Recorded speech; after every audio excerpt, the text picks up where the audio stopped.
Tests are normally conducted by the National Weather Service every Wednesday and Saturday between 10 a.m. and 12 noon.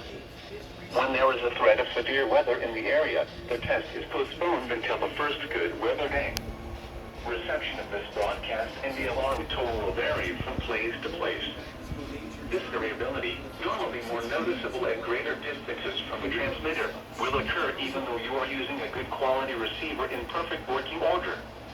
The warning alarm will be activated for severe thunderstorm, tornado, and flash flood watches, and for severe weather warnings affecting the following counties in the KIH 54 listening area: Bibb, Blunt, Chilton, Coosa, Jefferson, St. Clair, Shelby, Tuscaloosa, and Walker.